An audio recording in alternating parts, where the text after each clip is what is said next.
last class before the next test. You do need to bring a green Scantron. I think most of you now know what that is. Hopefully you have one. You do not need a Scantron for the study guide. The study guide, just put your answers. Now, you do need to go to iCollege. And folks, if you look at the short study guide I placed on iCollege for the pass, you just have to do well on this next pass. Now, if you don't, you might not do so well. But if you look at the study guide, should be very self-explanatory. I have gone over some of the questions that will be on the pass. I mean, with history, it's hard to make up a cause and effect test because the cause and the effects do not always match each other. What might be an effect for one person will not be an effect for another. All right. Now, one thing I did not mention that you might see on the test if your class gets the question is that the crucifixion of Christ occurred on the day before a very high Passover. Now, if any of you know anything at all about the Jewish calendar, Passover is on the 14th day of the month of Nisan, which is the beginning of Jewish months. In other words, it roughly corresponds with our month of March. That's why Easter floats around, because do any of you know anything at all about the Jewish calendar? Okay, one of you, okay. In the 14th of Nisan, well, all right, when the 14th of Nisan occurs on Saturday, which is your Sabbath day, that's called a high Passover. Well, why that's significant is on the high Passovers, the Jews who are scattered all over the world would come to Judea to celebrate the Passover. I mean, not all of them, but as many as could would come from all over the world. And 50 days later, on the day of Pentecost, they were still there. In other words, they came to celebrate the Passover on the 14th of Nisan. Then, in the month of Tishrei, one of you might know what I'm talking about, they would celebrate Pentecost. And then after Pentecost, they would scatter with some, again, on the day of Pentecost, they saw the crucifixion, heard the message that Jesus was their promised Messiah, not that many of them believed it. But this gave Christianity a kickstart. In other words, the news was destined then to spread all over the known world, all over the Western world at least, because the Jews were gathered there in Jerusalem for the high Passover. Jesus was actually crucified on Friday, the 13th of the month, and that is one reason why Friday the 13th is looked on as being an unlucky day. There have been 3 disasters that occurred. Jesus was crucified, and the Knights Templar, whom I'll talk about later, went through 2 mass executions on a Friday the 13th. One when Saladin executed him, and one when King Philip the Fair of France ordered them executed some years later. Both of these executions of the Templars occurred on Friday the 13th. Yes? King Philip and who's the other guy? King Philip the Fair, Saladin was a Muslim man who said, okay, I'm going to turn all you Christians loose, go home, be happy. But I said, I want all you Templars to step over here unarmed. Then he had his men just hacked into pieces. This is in the records, folks. But he was very merciful to everybody else. I mean, he was kind and gentle. Let them all go home free, but the Templars, no. I'll go into the reasons for that later. But anyway, Passover occurred on Saturday. That will be on the test, but I'm not sure if you'll get that question or not. All right. In other words, you will be answering different questions from what the other class is. The other class takes their test the following Monday, 5 days after you do. Okay. Now, leaving that, continuing on, we've got a lot of ground to cover. After Commodus was killed, I mentioned how that the Roman people put up their empire for auction, and a military man, rich man named Septimus Severus took over, and he was the founder of the Severian dynasty that was a military dynasty, and they brought some order out of the chaos of the Roman government for about a generation or so. There were only a few rulers in the Septimian dynasty. Then came a 50-year period where we have a whole bunch of emperors who came that we've forgotten about. I mean, I once saw a movie where they listed them. Most of these emperors only lasted a year or two, except for one who was 80 years old and another one who happened to get sick. They all were murdered. The 80-year-old died a natural death, and the other one, I think, kind of took sick and But they had something like 25 emperors in a 50-year period, something like that. These might not be exact figures. All of them murdered except for 2. Then there came about 2 things that was greatly contributed to the decline of Rome: costly wars with the Persian Empire. The Persian Empire had been defeated by Alexander the Great, but that was hundreds of years before. 700 years later, the Persian Empire revived, and they began to fight wars with Rome. Now, the wars between Rome and Persia were destined to last some 300 years, and finally ended with when what was the Eastern Roman Empire, the Byzantine Empire, that was what was left of the Roman Empire, defeated Persia finally, but both empires were so weakened that they were prime targets for the Muslims who came out of Arabia and conquered Persia and eventually defeated the Byzantine Empire. We'll talk about that later. But the Persian wars cost Romans a lot of money. In addition, they had problems with barbarian invasions, which I will be talking about in more depth and more detail before the class is out, folks. The barbarians came in, and eventually the Romans were destined to invite them to come in and live among them. The result was disastrous. All right, does any of that apply to us today? America today is fighting wars in the exact same place where the Romans did, in the Middle East. Not with Persia per se, which is modern Iran, but we are fighting in Iraq, which at that time was part of the Persian Empire. Same location. Then comes the other hot issue of foreigners being allowed in. The foreigners the Romans allowed in helped destroy the Roman Empire. It's in the record, folk, and it's standard history. At the time I wrote the paper 50 years ago, that was not going on in our country. Today, it's going on all over the Western world. I'll have more to say about that in a little bit. We come now, when the period of chaos was over, to 2 men, Diocletian and Constantine. Constantine had mentioned before. Diocletian was a military man, general in the army, who decided he had enough of the chaos, so one day he took over. And these men thought they were bringing some kind of stability and order. All right, in the short run. In the short run, they brought stability and order. In the long run, they contributed to downfall. First thing that I want you to remember both of them, and I forgot to mention that, both of them divided the empire.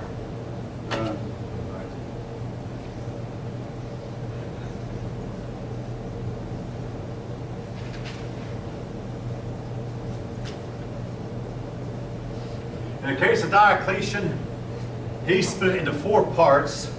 His reasoning was that no, one man can't handle this big empire, so he's appointed 4 men and said, you take over this quarter, and you take over that quarter, and you take that quarter, and you 4th one take over that quarter. So 4 men got the empire, and one of the men who got that office was Constantine's father. And that's why when Diocletian retired, they had, you might say, a 4-way tournament where that Constantine inherited his father's title. Constantine fought one man and won. Then the other 2 men fought each other. Then when it was over with, Constantine fought the winner of you might say, the other leg of the tournament. And out of that chaos came Constantine. But they both men divided the empire. In the case of Constantine, he moved the capital to the city of Byzantium and called it Constantinople. Named it after himself.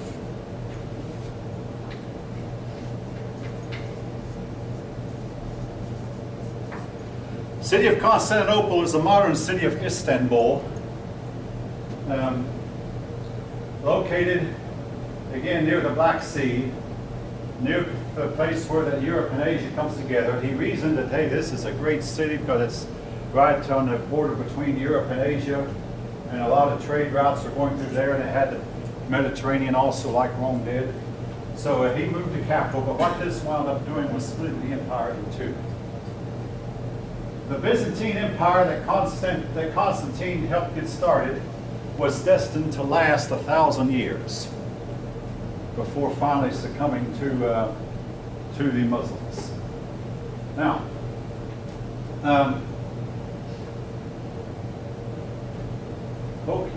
just to tell you something, you might want to, in preparation for the test, you might want to listen to the notes I'm going to put on later that I gave to the class at 1 o'clock, because I did a review with them that I probably won't take time for you, but they only meet with me for, once a week instead of twice. They're hybrid.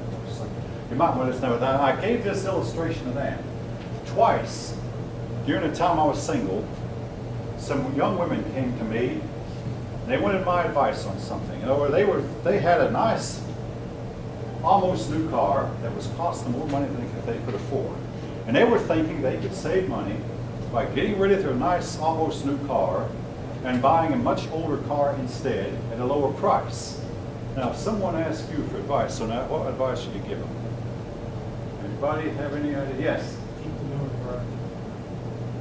My sentiments exactly. What I told them, both of them said, what you'll do is you'll sell your newer car for less than it's worth. And then you'll have to buy your older car for more than it's worth. And in the short run, you might save a few bucks, but in the long run, you're going to go deeper in debt and you're going to regret that decision. Well, one of the girls wrecked her car and totaled it out. So that way she solved the problem somewhat. Anyway, but that's something else. But anyway, now what does this have to do with today's lesson? Simply this.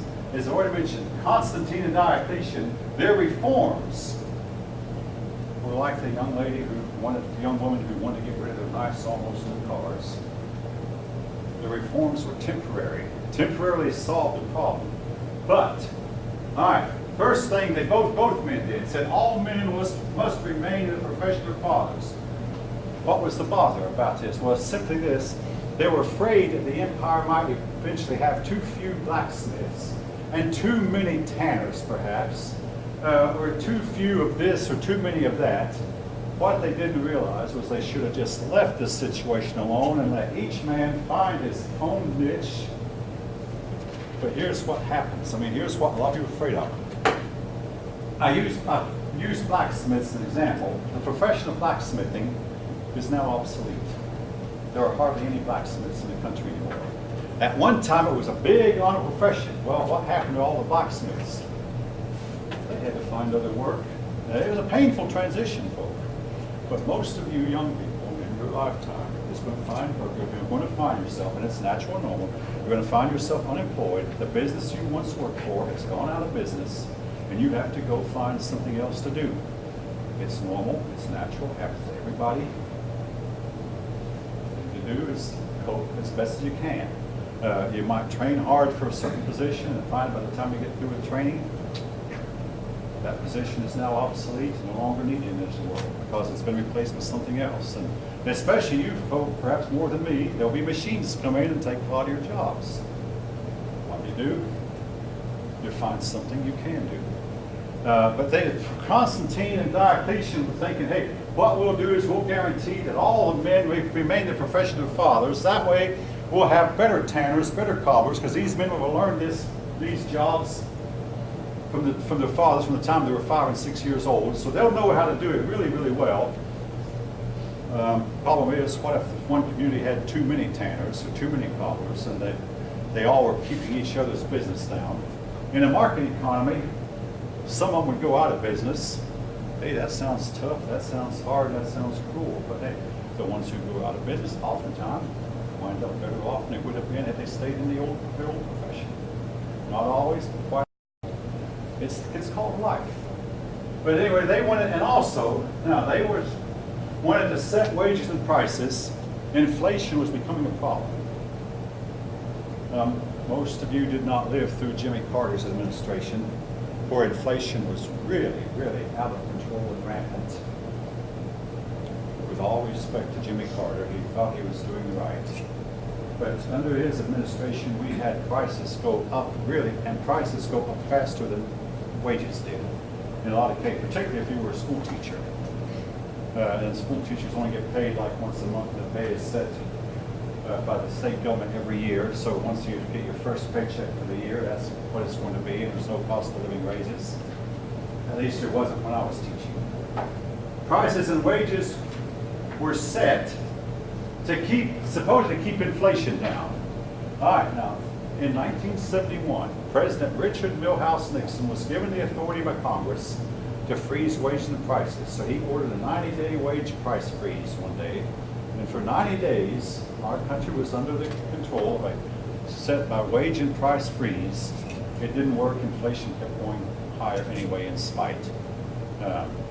There were loopholes around the law, and then as soon as the freeze was over, everybody just jumped into getting. Also, sometimes you just can't tell the difference between wages and prices, particularly with restaurant workers who get paid in tips. Their pay can't be frozen. How do you freeze a tip? A worker who makes his money by tips. So anyway, there were problems. Anyway, Constantine and Diocletian tried to set wages and prices. The result was even more inflation and more economic hard times. Temporarily, it served as a temporary fix, momentarily. But in the long run, things got worse. All right. Diocletian now and Constantine also enlarged the army and made the army more capable of moving around, something that otherwise had not been done. Here was the problem with the Roman army before Diocletian. Soldiers were only paid pennies, I say very meager pay, so they were expected to earn their own living any way they could. So some soldiers became blacksmiths, some became tanners, and some became cobblers, and some became glass blowers. And then when it came time for the army to up and move, sir, I can't move out. I mean, my business will go down too. My wife can't manage it. Nobody can take it. So the army was hardly able to move. Constantine, Diocletian, Constantine followed, decided to pay their soldiers more money to where they would not have to take outside jobs. With the result that when it came time to move, these soldiers get up and go at a fairly small notice, without having to set their house in order, set their business in order, and get somebody to take care of their livestock for them if they were sheep herders or cattlemen. They could get up and go because they were professional soldiers, full-time paid soldiers. Now, this sounds great. I was reminded back in 1980, that someone at Lockheed, I was working at Lockheed New as a history major, said, is it true that governments that pay their troops wind up collapsing? In the case of the Romans, it is true. Today, we in America pay our troops. What's wrong with paying it? Don't they deserve it? The problem is, folks, as much as they deserve it, no government can afford it. If any of you don't like what I'm saying, hey, I got to tell you, I don't like it either. I was in the army once myself.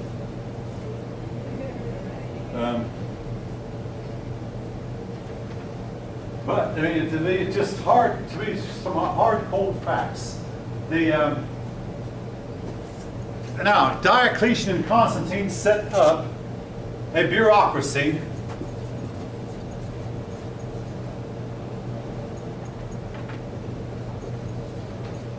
The word bureaucracy you're going to run into if you study much about government.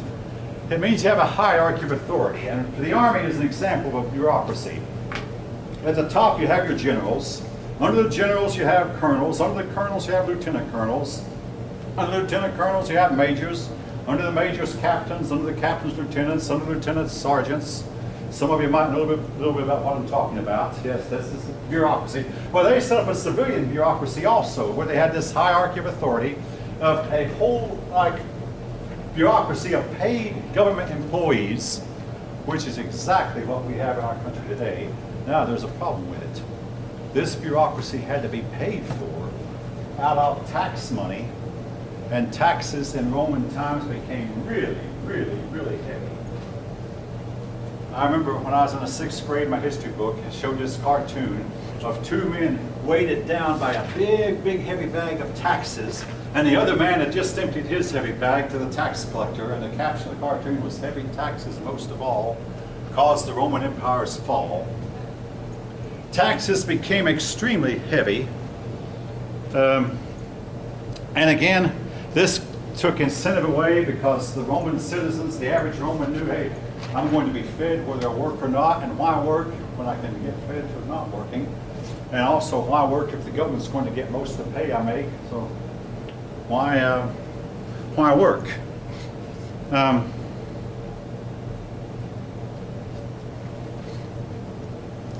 Now,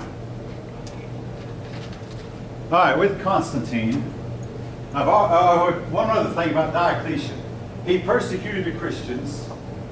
He was the last emperor to do so. Before him, I mean, many emperors, some emperors had persecuted extensively, some had not, and regrettably, the ones who were the most energetic and enterprising persecuted Christians the hardest. Christianity grew in spite of the persecution. Anyway, Diocletian led the last wave of persecution. It was really, really hard on the Christians, but it was like this, they didn't know this was the last. With Constantine, the persecutions ended permanently. Constantine became a Christian just before he became emperor. And he eventually was to make Christianity the state religion of the emperor. He found the church torn by internal doctrinal conflicts. So he called a council together, the Council of Nicaea. And this council defined church doctrine, and much of the decisions they made are still accepted by Christians today, both Catholic and Protestant.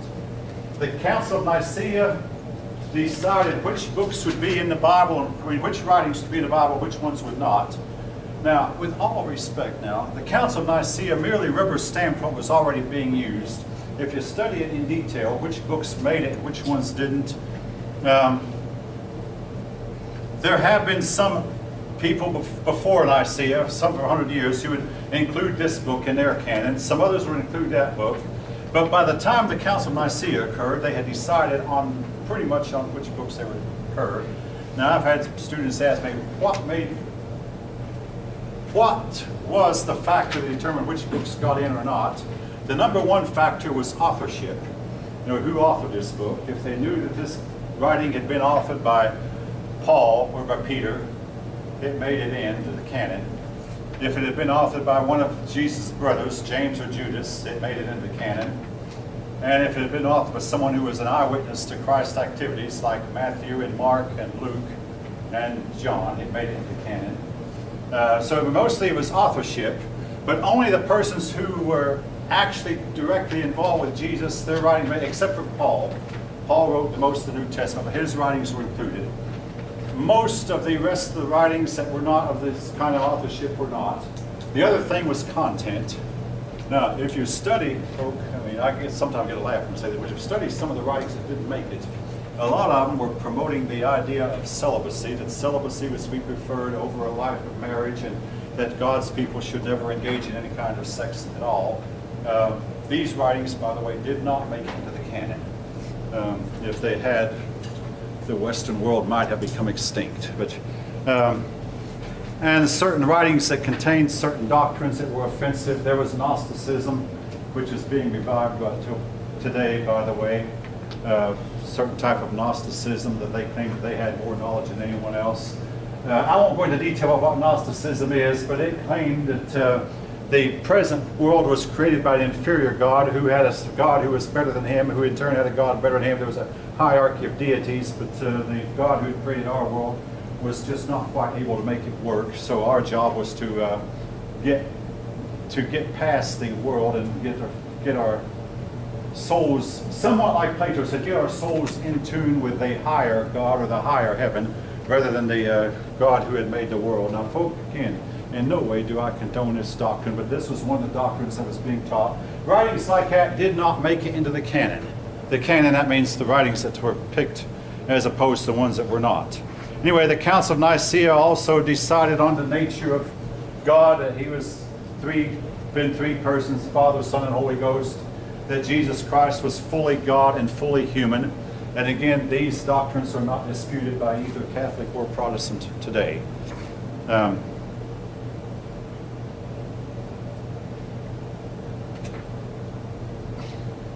After Constantine, most of the emperors were Christian. Now, there was one called Julian the Apostate who decided he would not be a Christian, so they called him the Apostate. But even Julian would not persecute the church, because by this time Christianity had become extremely powerful.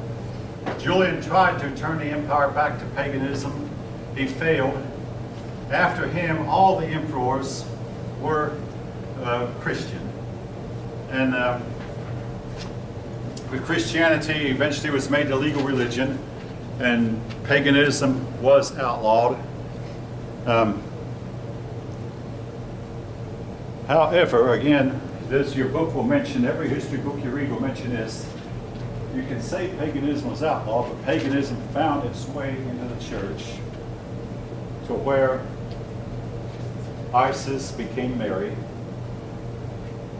Jupiter became St. Peter, and a lot of pagan holidays were incorporated into Christianity. And yes, Christmas occurred on a pagan holiday. I'm not knocking it, folks. If you want to celebrate Christmas, I do too. Fine and dandy. And if somebody said if you want to try to pick a day that was not a pagan holiday, at one time the Romans had more than 200 holidays on their calendar. So every day practically was a pagan holiday. But Jesus was born in the summer. what's that? Jesus was born in the spring and summer. Probably, all right. The oldest record said he was born on the 25th day of the 12th month. All right, if you know anything about the word, these words that came from September, the word September means 7th month. October, like octopus, October means 8th month. November means 9. December has to do with decade, decimal means 10. So December 12th, February was actually the 12th month. If he was really born the 25th day of February, he was born almost before spring. And not, yes? It's also worth remembering that depending on where you are in the world, seasons are different. Oh, very much so, yes, very much so. Here in summer, it's not that But in Bethlehem, by the 25th day of February, the weather would have been turning noticeably warmer. Noticeably. There would be some cold days fall, but the weather would have been noticeably warmer. And it would be more convenient for Mary Jo to have traveled from Galilee to Bethlehem in February than it would have in December. Also, the shepherds were sleeping out under the stars. So. That's right, where they hardly would have been doing that in December. Now here's the significance of December 25th. In the old days, they would watch the sun go farther and farther and farther south, and as the sun got farther south, it got colder and colder and colder. But now we know, of course, the sun began to turn on December 21st, but they could not see that with their bare eyes, but they could see on December 25th, definitely, yes, the sun is farther north than it was. So that meant the sun was going to come back to them. That meant their crops would grow again, things would grow again. So they'd hold a big feast to celebrate the sun is coming back to us today. Where the sun has started its trip north. It actually started 4 days before. But, so there was a joyous occasion, to say the least. I mean, yeah, they could see the sun. Yeah, it's farther north.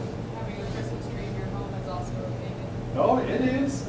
Again, I'm not knocking. I put a tree in my house myself. Yeah. But again, just because it's a pagan holiday, doesn't mean you should not observe it. I mean, No. you know, what day wasn't a pagan holiday? Anyway, but a lot of the doctrines that they set forth then found their way into church teaching and have remained so to this day. Now, I want to say this about who picked the Bible. No one man picked it. No one generation picked it, and no one council. Councils met after Nicaea, and time again, they would affirm that they believed that these same books, and they would find other books, and they'd read other books and decide, no, this book just has some things about it that's wrong, and they would leave them out. So it was not one person, one generation, or one council. It was decided over a period of several generations. And the same way with the doctrines, they'd fought over doctrines. And eventually the standard doctrines came to be that are still doctrines observed by most Christians to this day. All right. Now come the barbarian invasions. The barbarian invasion consists of several groups. The Germans, Vandals, Goths. Those were some of the main ones at first. Now later we'll talk about the Angles and Saxons and Jutes, but that's in a later chapter. And I just recall it's for... Goths, you mean Visigoths? What's that? On the board you're writing Goths, isn't it? Yeah, the Goths were divided into two groups. All right, Ostrogoths I always heard of Visigoths. and Visigoths. We'll talk more about them when we come to chapter 12, because see, we're going to be leaving Western civilization for a while when we're through this and be visiting North America, South America. We'll come right back to this, so we don't just forget these people. Now,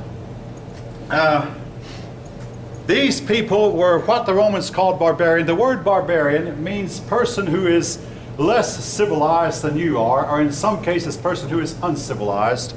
And with all due respect to the Germans, I mean, I'm part German myself, but these people eventually, of course, became civilized. But at the time period we're talking about, the Germans were largely uncivilized. Now, it appears, folk, that the climate cooled. When the climate cooled, these Germans, Vandals, Goths were forced to move south because their own climate was really, really cold and would not support their crops or their livestock. So they moved south, and then the Romans decided, all right, here was what was happening to the Roman population. Your book states, as best as we can tell, the Roman population went from about 50 million in around 100 years after Christ was born, CE 100, to down to 30 million just 200 years later. This was a drastic drop in population. So they allowed these foreigners to come in, and the result was disastrous. The foreigners did not have respect for the emperor. The foreigners did not honor Roman traditions. The foreigners did not have the values of the Romans or the justice system of the Romans. And they contributed to the destruction of the Roman Empire. Now, folk, when I wrote my paper 50 years ago, about this time in the spring, 50 years ago, this was not going on in the Western world. The Western world was not bringing in an influx of people who do not have the values of democracy, freedom, justice, the same way that Westerners tend to. It is going on extensively today. Will these foreigners who are allowing in destroy Western civilization? That remains to be seen. But, folks, it did happen in the time period we're talking about.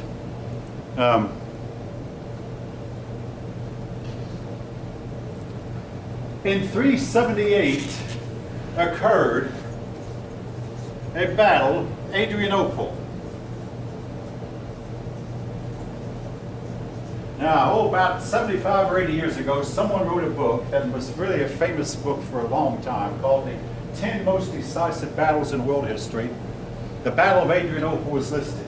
For the first time in some 700 years, at the Battle of Adrianople, the Roman legions were defeated by a foreign army. I mean, there are legions, Roman garrisons would be killed, Roman battalions might be lost, but for the first time, really, well, actually, I'd say for the first time since Julius Caesar lost his army, the Germans, before Christ was born, all the Roman legions that were mobilized lost the Battle of Adrianople. Here's why. The Romans had better training, better weapons. The Germans outnumbered them. The Romans were able to hold them off for a while. Now, folks, I have a history book that I keep by my stand right there that I've had for some 45 years. It's my graduate school history book that I bought at the University of Tennessee. The book was written in the 1930s, and this professor, who was about my age, should not have been using it because, for one thing, it was very old. I mean, the book was already 40 years old. The book is now something like 80, 90 years old. But he was using an old history book. But here's what it was saying. It was promoting German superiority. German superiority was not just something taught by Adolf Hitler. It was actually being taught in the 1930s on both sides of the Atlantic. And it said that the Germans were physically better than the Romans, and that when the Germans came in and took over Europe, they infused better blood into the European system. The problem I have with this is this was written before World War II, and It was written to promote German superiority and German supremacy, and among other things, white racism, all of which is now frowned on. And again, I can say that was the climate, the mental climate of the time period it was written in. But now, no, the reason that the Germans won was not because they were superior to the Italians.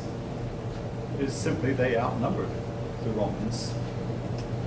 Also, sometimes a disorganized rabble can make havoc with an organized army. It doesn't happen all the time, but it does happen. 378. Then, shortly after 378, an event occurred that was a threat to both the Germans and the Romans. A group of people came in. Now, the Huns. The Huns came probably from what is today Mongolia. Now, folks, 5 or 6 times throughout history, there have been massive invasions from Mongolia. The Huns are the first one to know about, but after that, there came the Bulgars, the Magyars, the Turks, and finally the Mongolians themselves. These, all right, now, you have to imagine, you're living in a time. All right, here's what the Roman officials heard. They first heard a rumor that off some distance away was this vast, vast horde of people so great that they couldn't count them. The Romans told some of their officers, get on your horses and go to the east and investigate, but keep yourselves well hidden. So the officers went to the top of a hill, and there, looking down, they saw vast hordes of people so great they couldn't see from one end up to the other. They could not count them. So they reported back, yeah, we saw them. When they got a closer look at them, they said these people, of course, the Huns had slanted eyes. These people don't have eyes, but they have pinholes. So I mean, that's their description of them, folk, not mine. The Romans tried to communicate with these people, but it was obvious after a while that the Huns were there to take over. The Huns were led by a leader named Attila.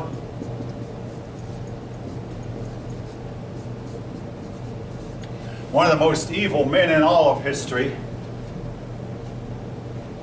One king, when he realized he could not get any help and could not fight the Huns by himself, committed suicide. But there was one city that simply said, we're not going to open our gates to the Huns. And they closed everything off. The Huns laid siege for about a month until it got tired out. He said, I'll let them go. And up and left. But for the most part, these people burned and destroyed and uprooted everything they found. Finally, the Germans and Romans got together and they defeated Attila. But the Roman general, well, Attila was about to burn himself up, and he had all the cloth surrounding himself, and he was going to light himself on fire because he thought he was surrounded. But the German general told some of his officers, hey, not the Roman general, told some of his officers, hey, open up an opening, let the Huns escape, because it might be that if we can communicate with them, now that we've humbled Attila somewhat, we might be able to get them to join us to fight these Germans. So Attila was able to escape. The Huns escaped on purpose. And because the Roman general led him. Attila then moved on. He went down into Italy. And there in Italy, he got the word that this general who defeated him was on the way. In addition, the Byzantine emperor, the Emperor Constantine, was just across the Adriatic, and Attila ran a risk of being trapped there in Italy because he did not want to fight the emperor, and he certainly didn't want to fight the general who defeated him again. So he decided to leave. Also, winter was coming on. He did not want his men to be outside in the terrible cold. He wanted them to get inside in the shelters. But about the time he was deciding to leave Italy, he passed by Rome, and Pope Leo came out and talked to Attila. And the people today believe that Pope Leo had persuaded Attila not to attack Rome, and this was to greatly enhance the stature of the popes. Because even though, with all due respect, I mean, it's true, Pope Leo did go out and talk to Attila, but Attila had probably already made up his mind to leave anyway, because, I mean, he did not want to be trapped in that Italian peninsula, did not want his men to get sick out in the cold. So he left. Eventually, Attila was found dead in his tent. He had married this young girl, and During the night, he drowned in his own blood. He had problems with snoring, respiration, whatever. And nobody would go in a tent, but when they finally decided that it was mid-afternoon and he still hadn't come out, they found his new wife crying her eyes out. She was afraid she'd be accused of killing him if he killed herself. She wasn't. But Attila was on his bed, dead, been dead for some time. The Huns then settled down in what is today called Hungary, named after the Huns. The Huns settled down in Hungary, eventually adopted a form of Christianity, and eventually became somewhat civilized.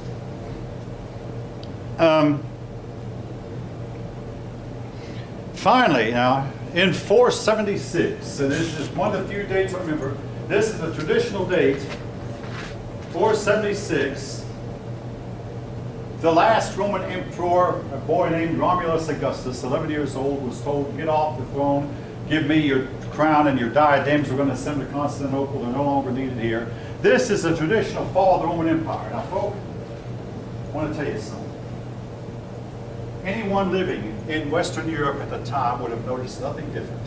Oh, except, the boy has been deposed. There was no battle, no bloodshed. They just simply told this boy emperor, get off your throne and give us all your insignia. We're going to send them to Constantinople where the emperor really resides. You're not emperor. Nobody noticed any difference, anything different. In fact, nobody realized at the time the Roman Empire was dead. It would be like if you could go in the future, look at some future history book, and a future history book would state that the United States died in the year 2010, ceased to function. Oh, well, hey, it's 2016 and we're still around. No, you don't realize you're dead. You don't know it. Yeah, what happened in 2010? That's a year. Oh my goodness, past. Anyway, I'll leave you to decide. But basically, the people living in town did not know that the Roman Empire was dead. And as so many years later, in the year 800, a pope crowned Charlemagne, Roman emperor. And they were to have an office called Holy Roman Empire that was finally abolished in 1802 by Napoleon. But the Holy Roman Empire was the church's attempt to try to revive the old Roman Empire. And they spent 1,000 years trying to revive it. More than that, really. The old Roman Empire will not revive. Mussolini was the last serious attempt to revive the old Roman Empire. He couldn't. All right, anyway, now the question becomes, since the Roman Empire fell, why did it fall? And folks, there have been many a book written on that subject. Many ideas have been put forth, but the one thing, I mean, your books, your author, I believe, will still say, or you say, the one thing you can actually prove for sure was that there was a vast population decline. Now, while it is true there were wars and there were plagues, the real population decline appears to have been caused by simply the fact that there was too much poverty, the men and women did not like each other, there was a lack of character on the part of both men and women, and men and women could not come together, could not marry, or could not stay married if they did marry. Their women, and this is standard history, folks, became thoroughly corrupted and lost their own self-respect and the respect of their men.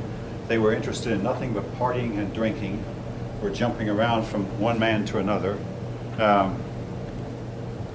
This is in the records.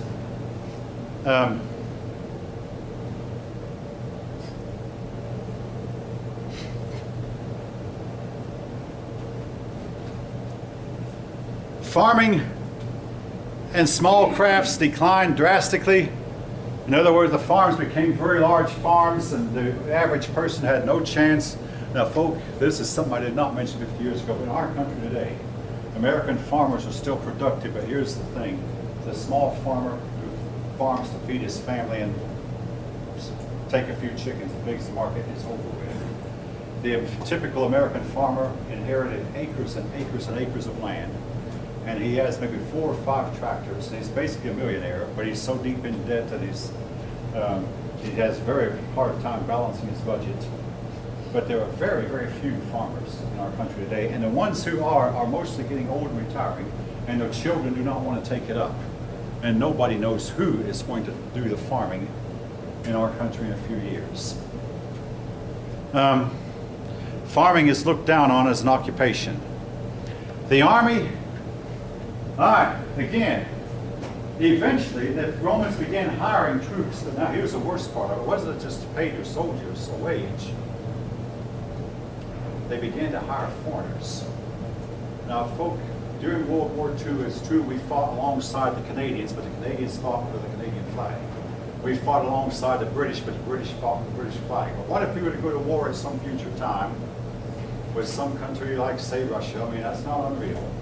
And we decided, well, there's not enough Americans to fight, so we're going to hire Argentinians, and we're going to hire Brazilians, and we're going to hire Cubans, and we're going to hire Mexicans, and anybody we can get to fill in our ranks. And these Cubans and Mexicans and Argentinians and Chileans would go to war under the American flag, but they would go to war as hired soldiers.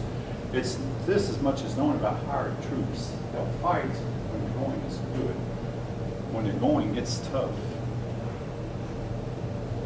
the mercenaries get going the other direction, away from the fighting. This is typical of the hired troops. For most of them, foreigners made up the army. It has been said, all right, well, lead poisoning. It is known that the Romans began to use lead pipes to pump water into their homes, and they would drink the water that was carried by these lead pipes. They would eat off of lead dishes and drink from lead cups, and use oftentimes lead silverware, lead spoons to, this is now known to have been detrimental to health. I mean, folk, as recently as 45 years ago, we used lead-based paint. This practice has since been outlawed. There's probably no lead paint in our school here anymore. We used to have leaded fuel that contained a lot of lead. This has been outlawed now. All cars made since about 1975 are now use lead-free gas. But for a long time, I mean, the old cars that ran on leaded gasoline were still around.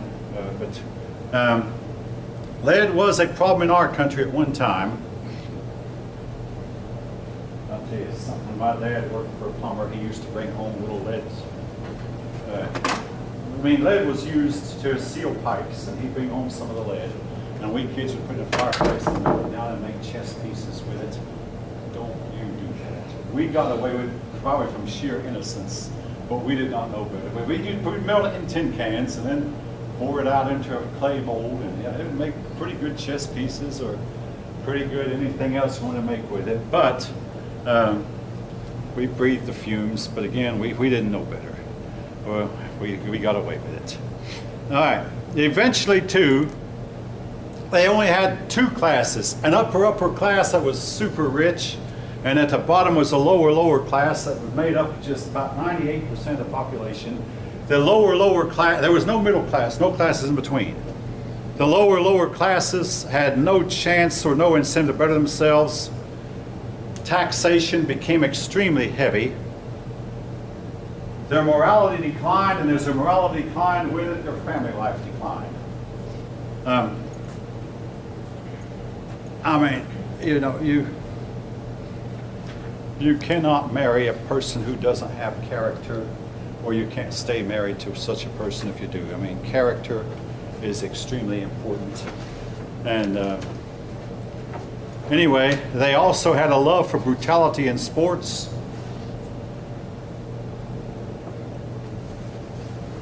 Today, our football games are so rough that our men are suffering, who play are suffering from concussions. And also, I mean, well, Peyton Manning, a star player for the San Francisco 49ers for about a generation ago, now he can barely walk. Constant pain. Yeah. My brother is in high school at Walton. Yes. And he's already had 5 concussions. And I don't doubt it. It's rougher than it play was. anymore. The men are They bigger than they force were. them to, like, play too hard. They're bigger than they were. The incentive to win is too strong. And like I said, they play too hard. Yes. And the injury rate. Now, I also worked with a man at Lockheed who played college football at a little bitty school called the University of Toledo. I mean, you know, maybe you've heard of Toledo, Ohio. It's not the biggest. He was in constant pain day and night, and his pains were all over. The doctors could do nothing to alleviate them. Just constant aching all over. From came from his football playing days. He had not played football in more than 20 years. You get these injuries and oftentimes don't recover from them. But the Romans would engage in gladiatorial fights with swords, real swords, and they would fight to the death much too often. And the Roman people got to where they loved that. So much of their gold found its way into China, Persia, Parthia, and India. Rome, now this is something I brought out in my paper many years ago. Rome bought more than it sold. Basically, Rome wanted China's silk, China's porcelain, and maybe even China's steel or other products. And the gold then found its way to Rome, and the only thing the Chinese got from the Roman trade was Roman gold. They got the gold. And a lot of these gold and silver coins that found its way to China are still there. I've talked to Chinese who say they've seen Roman coins with Caesar's image on the coin. They're still there and might remain there because they never hardly ever found a way. Eventually what this was to lead to was that the Western world, Europe, ran out of gold and silver. And for many, many generations, Europeans did not have money, so their economy was based not around money because they had none. Europeans were destined to not have any money until the Spanish went to the New World and confiscated up lots and lots of gold from the Inca Indians, and then found silver mines and got a lot of gold from the Indians and brought it back to Spain. And then finally Europe had gold again. Then more gold was discovered in Africa and Europe had gold again. Then it was learned that, hey, you can make money with paper as long as you have gold to back it up. Then they decided, no, we'll take the gold standard away, and money is just paper, except now money is more or less a debit card or credit card transaction where that it's entered on a computer and sent to your bank.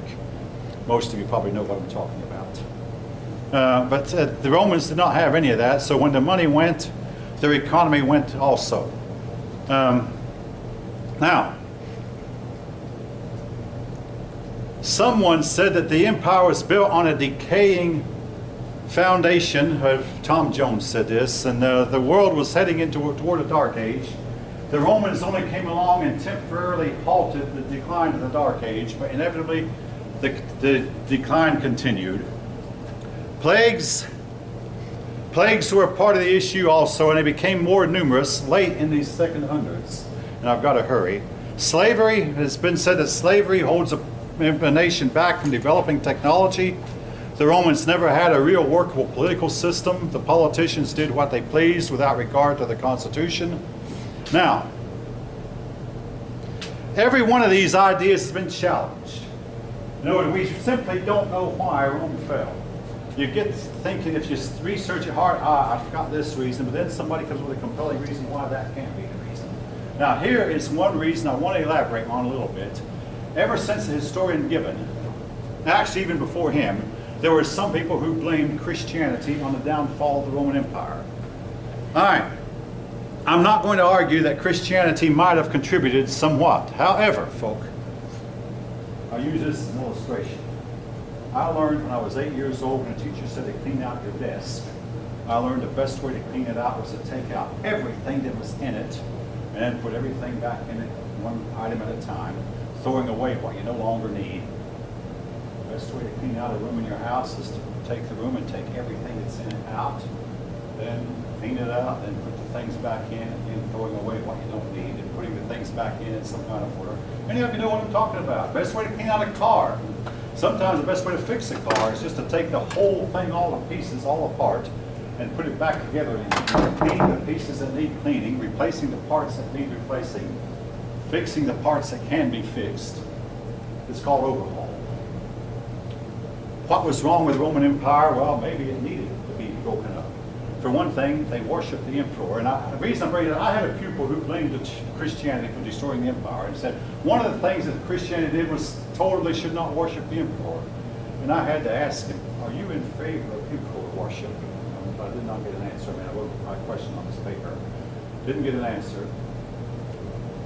Since emperor worship was a big part of the empire, maybe the empire needed to be destroyed so that Europe could rebuild from scratch and start all over. If you want to blame Christianity for destroying the Roman Empire, you then have to explain what Gibbon would not, was how it was the Christian world that was eventually developed the automobile, the airplane, the computer, the telephone, the telegraph, the typewriter, I mean, you name it, the light bulb, numerous other inventions. So maybe if Christianity did destroy the Roman Empire, it needed to be. All right. Leaving that, I mean, there have been many books written on the subject. I've got to spend some time on China. This is the only history book I've seen that puts a section on China in the same chapter with the Roman Empire. However, here's what your authors are trying to show, that Chinese history during this period parallel. The Chinese history at this time was under the control of the Han Dynasty. The Han Dynasty was to rule for 400 years, from about 200 BCE to about 200 CE, 200 before Christ, 200 after Christ. Now, the Han Dynasty, China's fortunes rose, it seemed like, and fell parallel to Rome. So as Rome was rising, so was China. And when Rome declined, so did China. And that's why a lot of historians suspect that the problem with both was climate change in the form of cooling of the climate. That climate change goes in cycles. At times it warms, and at times it cools. And when the climate warms, life on Earth gets better. And when the climate cools, life on Earth gets worse. Anybody want to comment? But anyway, China's fortunes. Now also, like Rome, China dealt with barbarians, the people of the north, the Mongolians. The barbarians would come in from time to time, steal what they could, including their wives and children, and then take off. China had to deal with this also. But there's one big difference. Whereas in Rome, the Roman world went into darkness and chaos that was the last hundreds of years, China declined, but it did not lose its civilization. China was able to somewhat keep the barbarians in check. In the case of the Romans were, the barbarians simply overran them, took them over, and replaced the Romans. Largely, completely replaced them. In China, this did not happen. They kept the barbarians at bay. China went through a period of chaos, which we'll talk about, an era called the era of 6 dynasties, where they were divided and nobody had control. Eventually, they came out of that.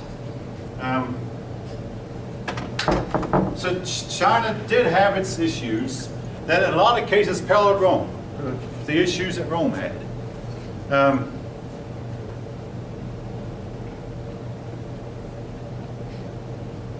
The Silk Road joined China to the Roman world, and we don't know, all right, we know that the Chinese sold the Romans silks, porcelains, and maybe some of their other goods. And most of what the Chinese received from the Romans was gold and silver coins. But we don't know if there was an exchange of ideas. What we are pretty certain of is that no Chinese person went all the way to the Mediterranean. And no person in the Mediterranean that we know of went all the way to China. The people in the Mediterranean world were aware that China existed. But again, now how much Confucius philosophy might have infected or been transferred to the Roman world, we don't know. If it was, it certainly was not transferred intact. And how many ideas of the Chinese, of the Europeans went to the Romans, we don't know. I mean, how many ideas of the Western world went to China, we don't know that either. We do know that the first Christian missionaries arrived in China in the year 100, during the time period we're talking about, but they made little headway. The Chinese were destined to reject every foreign religion and every foreign philosophy until the year 1949, when they embraced communism, which was a foreign philosophy. They embraced communism, and communism was destined to kill millions of them by starvation. All right.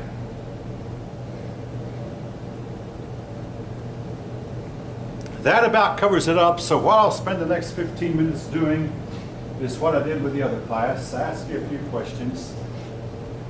See how much you remember. Starting with Greece. Who was the Greek philosopher who said, Do as I say, but don't do as I do. Plato. Plato. Seemed like I heard somebody say Aristotle. Plato. Socrates was convicted by the Council of 500 on what charge? Corrupting the youth. Yeah, youth.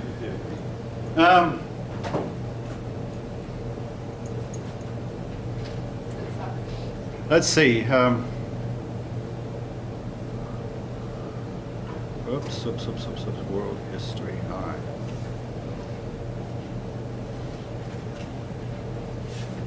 Oh, here it is. Here it is. Oh yeah. Who is the Greek and Roman goddess of marriage, of fertility, of love, and the Greeks called her Aphrodite. The Romans called her Venus. Yeah. Somebody in the other class said Isis. No, Isis was an Egyptian goddess of the same thing.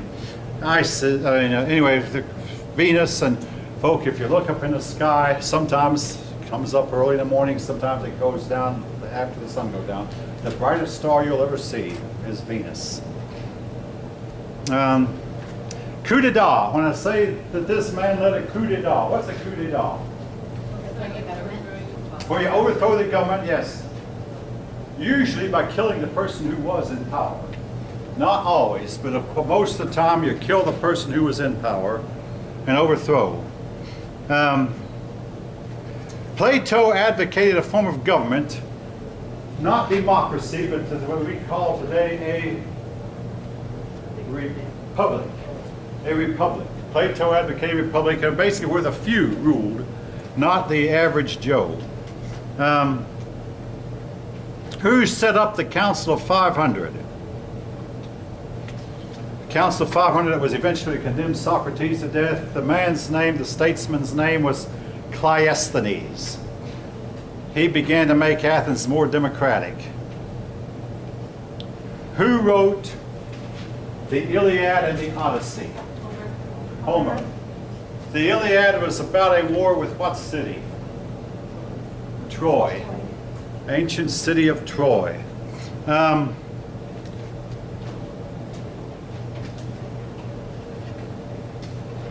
long is a marathon? Approximately how long? 26 miles.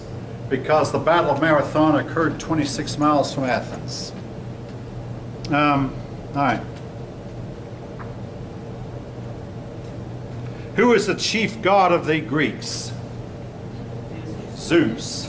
The Romans called him Jupiter. All right, who was the Greek mathematician who is credited with being the father of geometry? Not Pythagoras. Euclid. Father of geometry, Euclid. Now Pythagoras is famous for the Pythagorean theorem. Plato also studied geometry.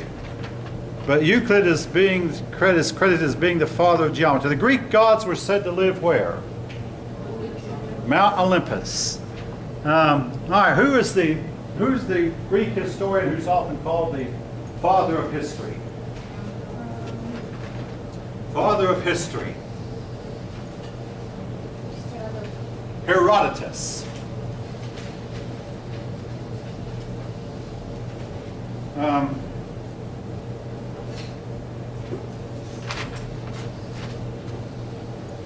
Let's see.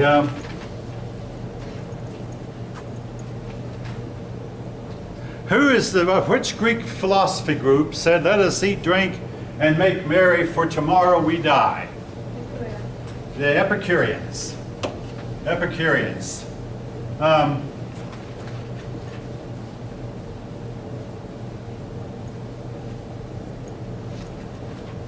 Let's see.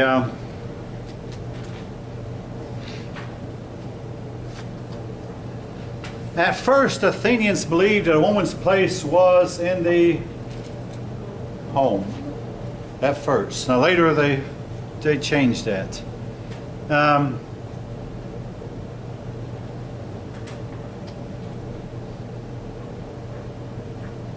right, what do you know about the Battle of Salamis? It was if you know anything at all. The Battle of Salamis was a navy battle. It was a victory of the Greeks over the Persians. The Greeks had a better navy and better shipping. Victory of the Greeks over the Persians. The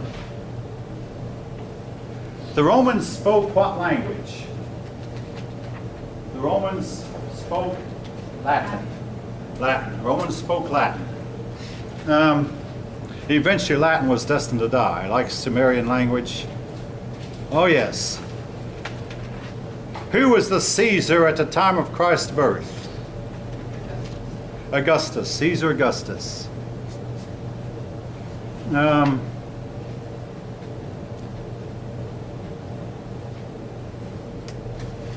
The Christian writer who wrote most of the New Testament and gave Christianity its doctrine was Paul of Tarsus. Originally he was called Saul of Tarsus, Paul.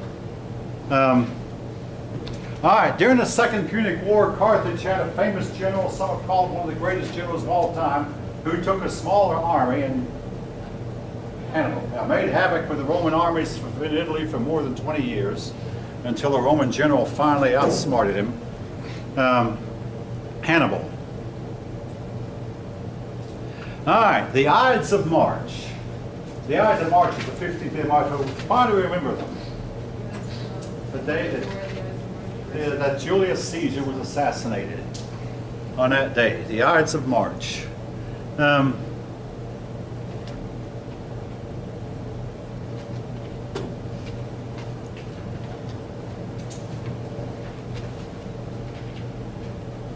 Let's see.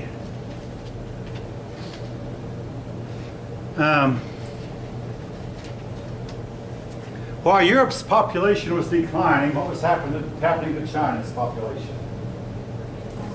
It was declining also.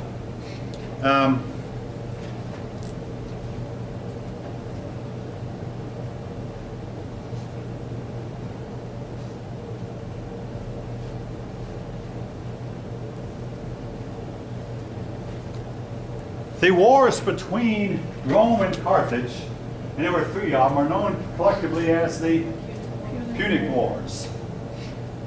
Makes me feel a lot better. This class is a lot more knowledgeable than my 1 o'clock class.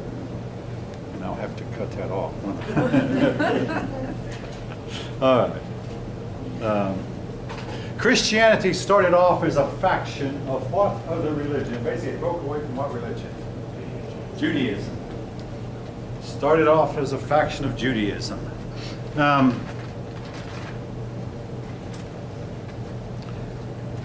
Caesar established his fame as a general, I'm talking about Julius Caesar, established his fame as a general by conquering who? Before he conquered Rome, that is. He conquered Gaul. What is today France? France is a good answer. He conquered what is today called France. At the time it was called Gaul. He established his fame. And the conflict between Athens and Sparta. Now, folk, this is, if you see this question, I'll tell you right now, it has two right answers. But one of them is more right than the other one. One right answer is that Sparta won. Yes, that's true. But a better answer is Sparta won at first. But in the long run, they were destined to lose. Athens triumphed in the end. Today, Athens has about 2 million people. Sparta, there's some people in the mountains who claim they're Spartans, about 200 of them, and they live very primitive lives. In the short run, yes, it went to Sparta. True or false, Sparta allowed all of its babies to grow up. False. The result was they all became kind of inbred because only a certain type of individual. I mean, we had that problem with this famous horse called the Lipizan. You're familiar with it? They eventually bred only Lipizans with Lipizans, and after a while the Lipizans started becoming tired and weak and slow. They decided we've got to breed these Lipizans with other horses or not Lipizans, and then rebreed the Lipizans again once we get these bad genes out of the Lipizan population. The Spartans, though, never got to that point. Linear B script, and I'll close. Linear B script was written by the Mycenaeans, and it proved that the Mycenaean people were in fact Greek because the Linear B script is written in Greek. All right, everybody, have a good couple of days. Don't start studying on Tuesday night. Start studying tonight. Yeah, actually, you should have already started studying. But anyway, start studying right away, and I'll see you on Wednesday.